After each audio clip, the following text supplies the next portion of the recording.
Hi everyone, it's Dat Boy. Welcome back to my channel and thanks for a comment.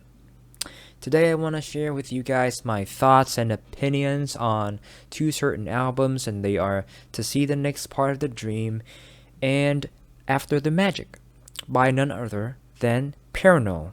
Now, for those who are unfamiliar, Paranoid has been a rising star in the underground music community.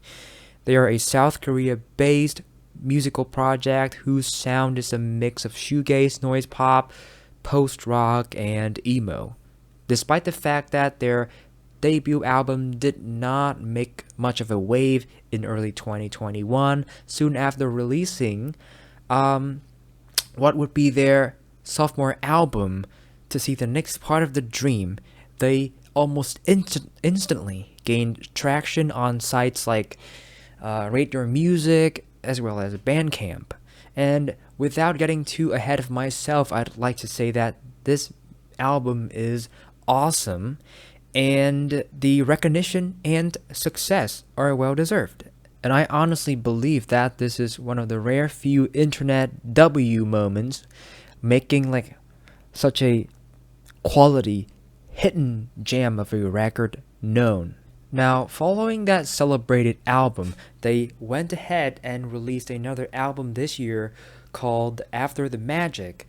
To be fair, they have put out quite a few works up till this point, but they were more of like collaborative works, and I'm only counting like solo, Paranoid only stuff. So just want to state that, given the impact of the last record, it's only fair to see the hype surrounding this recent one. So, having listened to both albums extensively, I'm ready to give my full thoughts and opinion on both of them. Let's try to take a look at the first album, To See the Next Part of the Dream. And before actually diving in, I would like to point you to an interview conducted by Sonemic with Paranoid. In this piece, you will learn about the artist's thought process, the making of this album, as well as many more interesting things. And with that out of the way, let's get into talking the album itself. Okay, let's start with the most divisive aspect of this record, the production. In my opinion, it is slightly incompetent and very rough around the edges. The vocals are so weak and thin, lacking richness and body, at times even feel buried, bland under layers and layers of instruments, and to make the matter worse, sometimes the loud instrumental passages will just completely dominate the vocal presence, and that indicates some mixing problems, quote unquote, because I'm aware of the fact that this mixing approach is entirely intentional. And so, despite the problems that some people might have with the production, which many people do, so, yep, it's a non-issue for me, and I love it.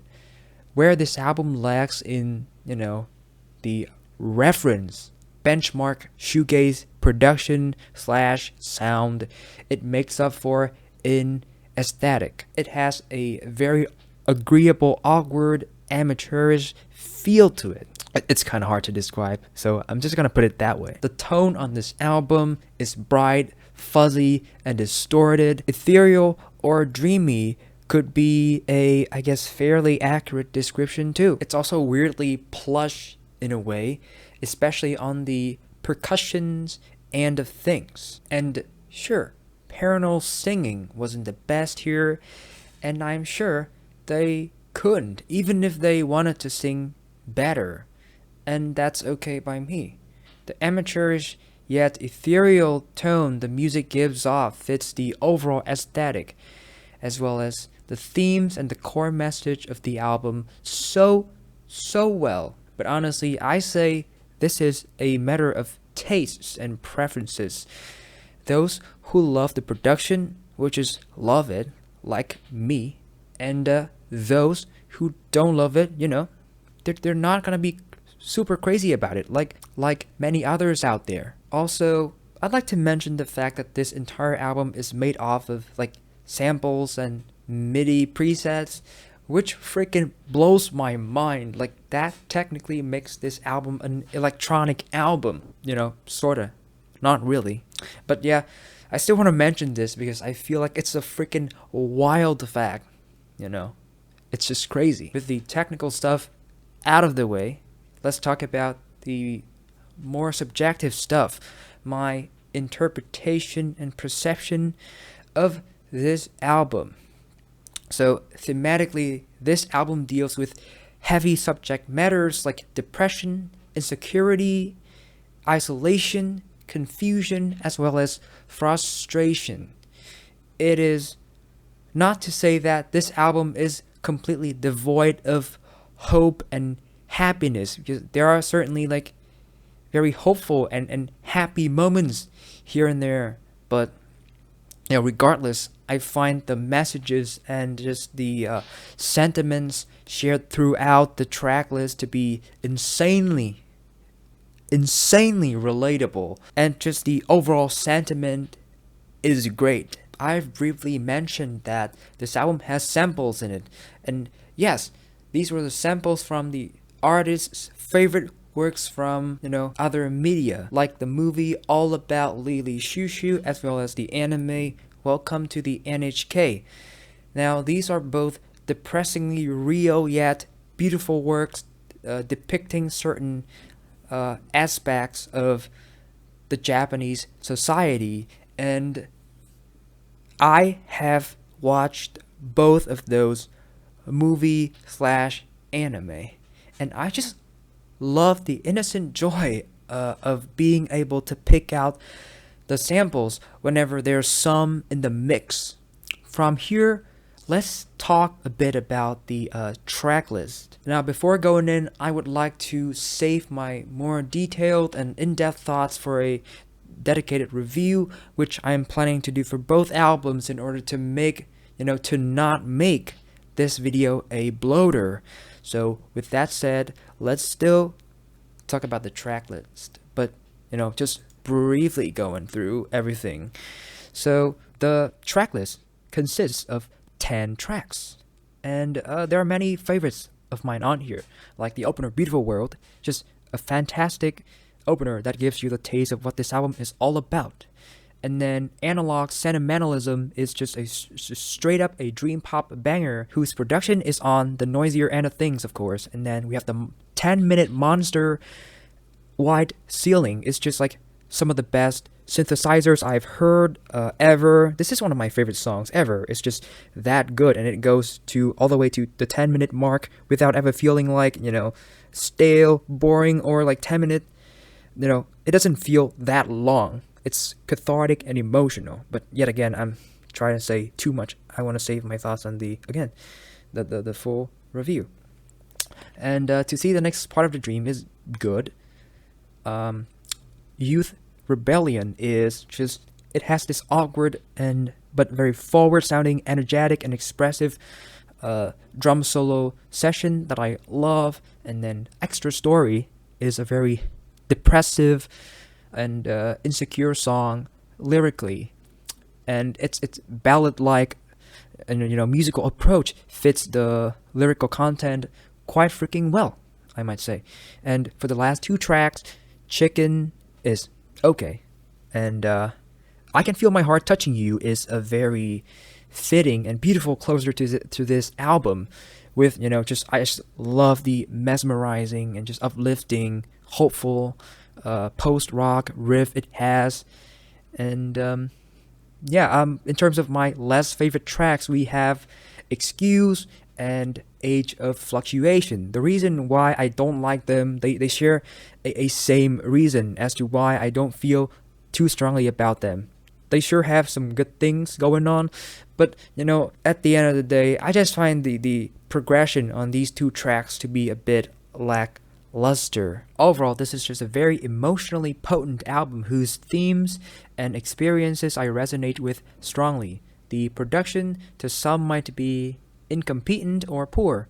Personally, I love it, and it feels very clever and strategic. Without proper singing skills, going in with a squeaky clean resolving and detailed style of production is, it's like choosing death by trying to expose all the imperfections, especially on the singing capability. However, there's a thing that I just love more than anything else about this album, and that is the core message that it embraces. That I feel like it has to be there.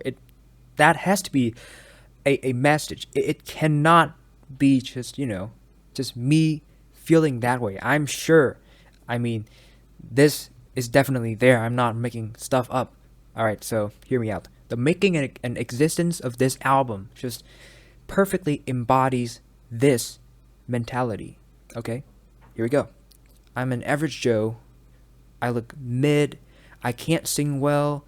I can't even play the guitar. Hell, I can't even anything. But I have this burning passion within me, the drive to make something. I want to leave a mark in history. And so, fuck it, I'll cook. I will cook even with my limitations. I'm well aware of them, but I will overcome them. Screw all the physical restrictions. I will transcend it all. I will shine bright, and I will make something that resonates with people's heart.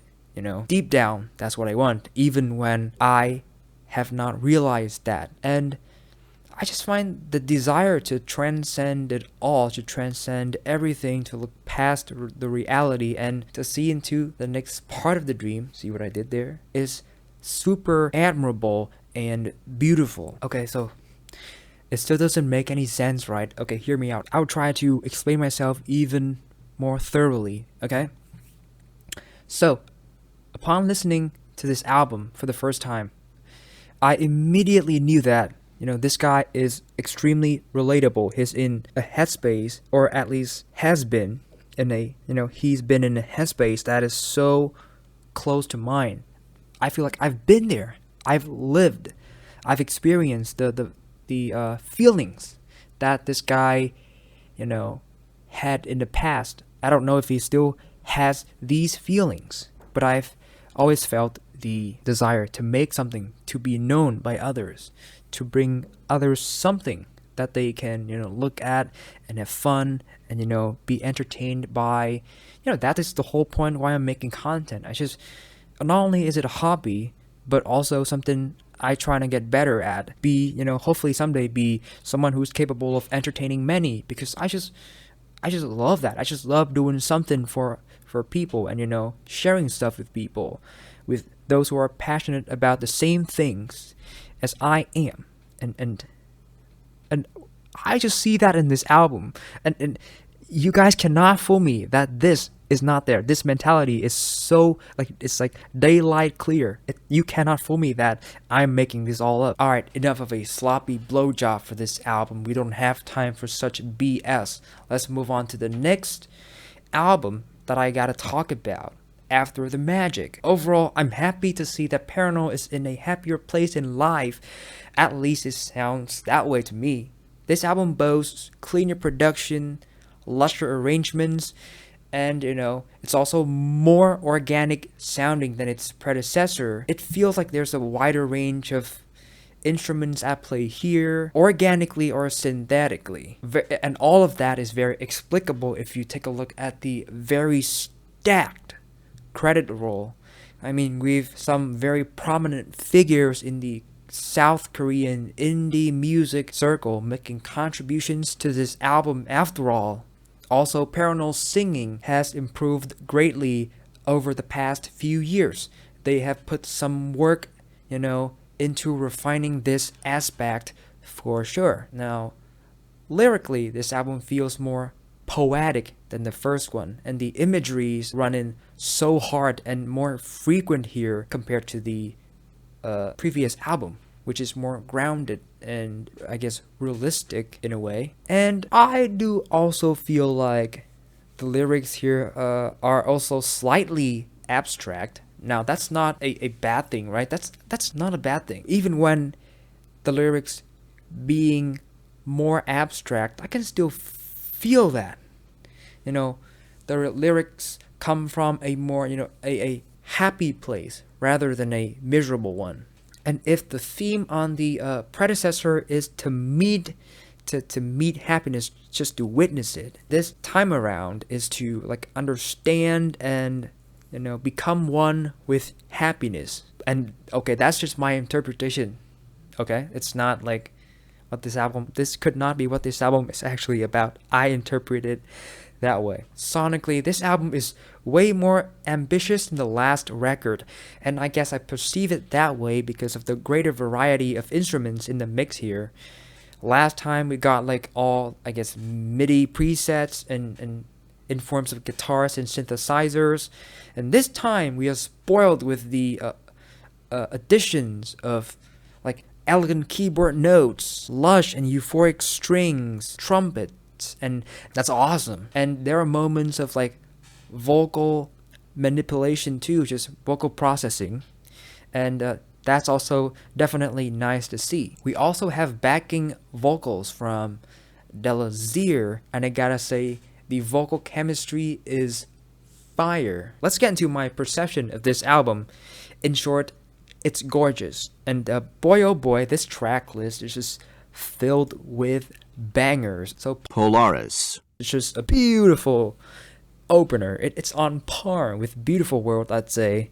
And then Insomnia is another favorite of mine, with nice vocal chemistry between Paranol and I assume Della. And We Shine at Night is just a banger. It's just very catchy banger. And Parade and Sketchbook are two 7-minute monsters that are very multi-phased and very engaging, and they've been sprinkled in with some samples that I also truly enjoy because it makes these tracks have a more ambient feel to them and more organic sounding. We also have Imagination, which is pretty good, and then Sound Inside Me, Waves Inside You, again, also features some really nice vocal chemistry and harmony with between again Della and Paranol, which I absolutely love. And the last two tracks with Blossom, it's still growing on me, I'd say. I don't know if I truly like it or not. And After the Magic is a fantastic closer with very pretty sounding instruments, and I just love the way the album closes just like this, just amazing. Now, as far as the tracks that I did not like very much, we have Arrival. I feel like its progression does not hit me as hard as some of the other songs here, and the singing, like right around the start, feels a bit weird. It falls apart quite a bit. Now, Paranol has improved on their singing, but it's still not perfect, I would say. So, yep, overall, another incredible addition to Paranol's growing discography, and I just love it.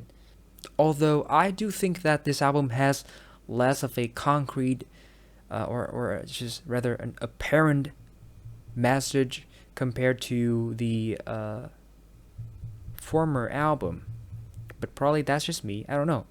Even on like the release page on Bandcamp, the description for this album is nowhere as rich, and it doesn't have like as big of a backstory as To See the Next Part of the Dream, and probably that's for the better. And this album, I feel like it's open to the idea of people interpreting it in any way they want. So yeah, that's pretty much it. I still love this album nonetheless. I adore it. And so now you can see that I love these two albums, but I personally prefer an album more than the other one, and you've already known. It's To See the Next Part of the Dream, because not only do I appreciate the rawness and honesty on that record more, but also the amateurish yet ethereal production in conjunction with the themes and the ideal it represents, and just,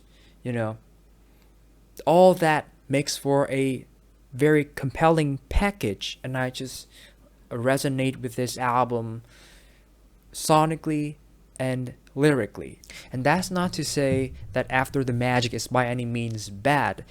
It holds its own ground with fantastic growth potential, better production, better performances, lusher arrangements, and it's more organic sounding. It even has some, you know, female vocals on it, which the other album just doesn't. And I actually prefer the closer track on this thing to the other one. So I feel like everything on the technical side is a one up. And as far as the lyrics go, everyone will have their own interpretation going.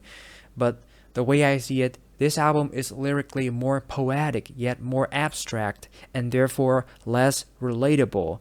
Now, there's nothing bad about abstract music, or lyricism, rather, but my preferences lean toward like relatability and like, I guess, some groundedness over poetic qualities any day. And additionally, the harshness and limit pushing vocal performances on the former album further amplified by the rough mixing, and is only there by the result of the mixing, in my opinion. It's not present on the later album, which I kind of miss. Kind of. Slightly, because this album has its own direction going on for it, and it's not like the production is, of night and day difference between the two albums. After the Magic is not like clean and spotless either. It's still pretty much shoegazy, and it retains some of the characteristics from the former album.